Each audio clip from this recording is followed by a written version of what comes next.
Здравствуйте, друзья! Сталин не умер в марте 53-го.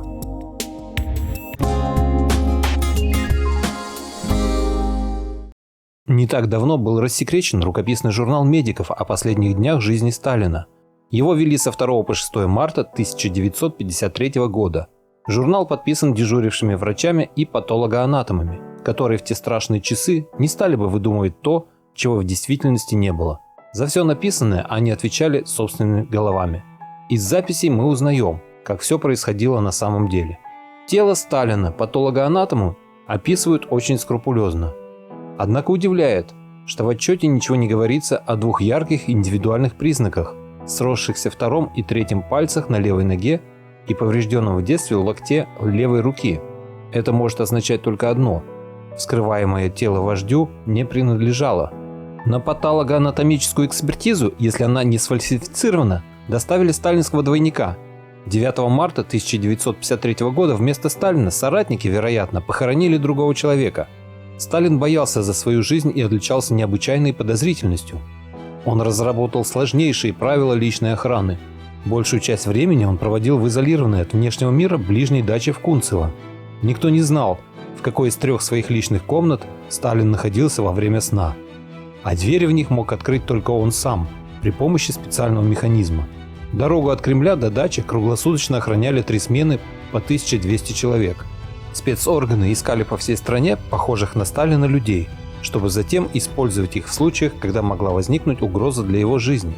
Дублеры вождя. Наиболее известна судьба Евсея Лубницкого, бухгалтера из Винницы, умершего своей смертью в 1981 году. В сентябре 1935 года его привезли на дачу в окрестностях Москвы и придали максимальное сходство со Сталиным. Полгода его обучали, регулярно показывая кинохронику, чтобы он освоил все тонкости поведения вождя. Экзамен принимал сам генеральный секретарь ЦК ВКПБ. Он остался доволен результатом, и они даже выпили по рюмочке коньяка. Вскоре Лубницкий уже работал на различных приемах и встречах. Иногда во время торжеств поднимался на ступени мавзолея и стоял рядом с Берией, Маленковым и другими руководителями страны. По его словам, они знали, что место Сталина занимает двойник. Другой дублер, Христофор Гальштаб, походил на Сталина как 2 капли воды. Оспины на лице, как у вождя народов, ему сделали в одной из московских клиник. Актерских способностей Христофора вполне хватало на то, чтобы принимать поздравления в театре, на официальных приемах и парадах. Послевоенная судьба Гальштаба неизвестна. Можно представить смятение и растерянность охраны, когда однажды почти одновременно перед их взорами предстали 2 Сталина. Один вышел из первого подъезда здания правительства в окружении членов Политбюро и направился в Большой Кремлевский дворец на ужин. Почти одновременно из 3-го подъезда вышел еще один Сталин. Его сопровождал сотрудник органов госбезопасности Иван Хрусталев. Большая часть охраны присоединилась к первому Сталину. Проводив его до дверей, они остались на улице. Подошедший второй Сталин строго спросил: «Кого вы сопровождали?» Один из них ответил: «Товарища Сталина». «Товарища Сталина?» Вождь сделал вид, что удивлен. «А кто тогда перед вами?» Охранник растерялся. «Перед нами вы, товарищ Сталин». Шутник тогда просто разыграл свою охрану. 2 года артист Дикий обучал еще одного двойника, необразованного крестьянина с Северного Кавказа, Рашида.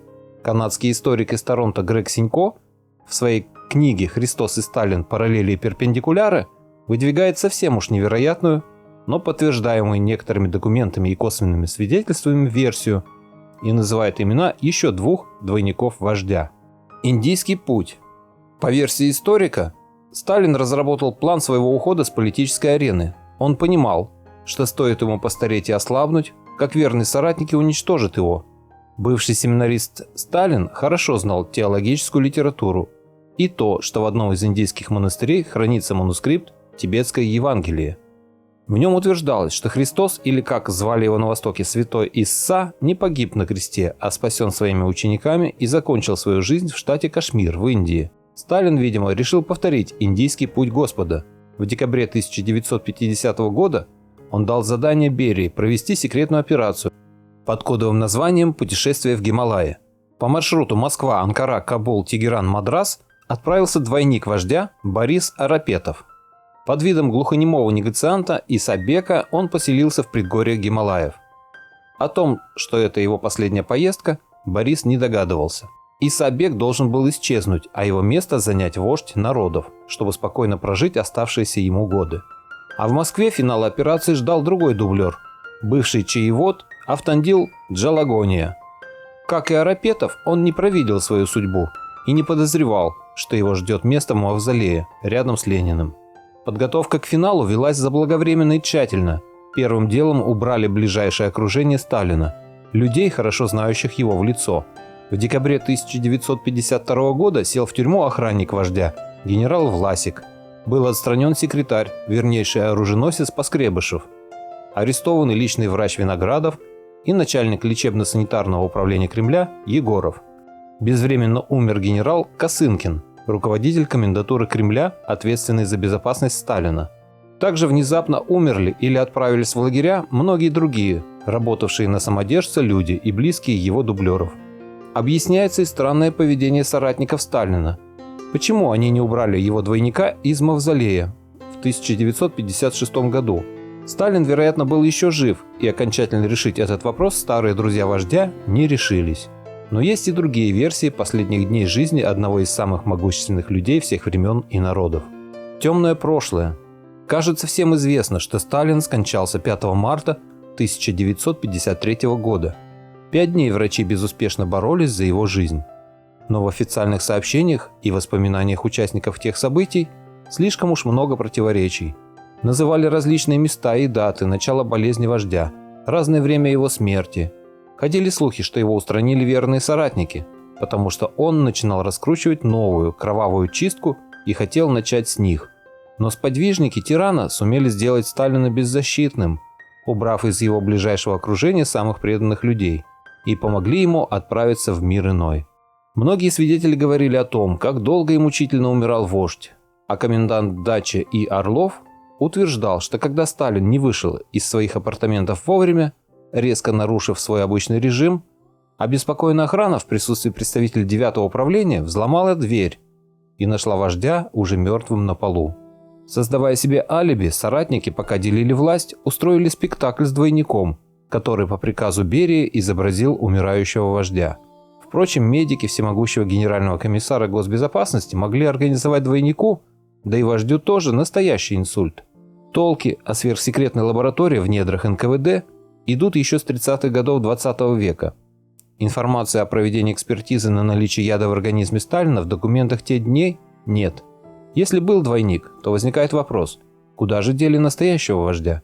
Последним, кто видел его здоровым, был якобы охранник Хрусталев. Вскоре он и другие, кто знал слишком много, один за другим умерли. Большинство врачей, участвовавших в вскрытии тела Сталина, исчезли. Автор статьи Валерий Кукаренко. Статья с сайта paranormalnews.ru.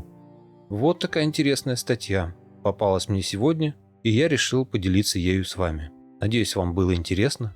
А если хотите не пропустить следующие мои выпуски, подпишитесь на мой канал и отметьте колокольчик. Всем спасибо за внимание. Буду рад вас видеть на своем канале снова.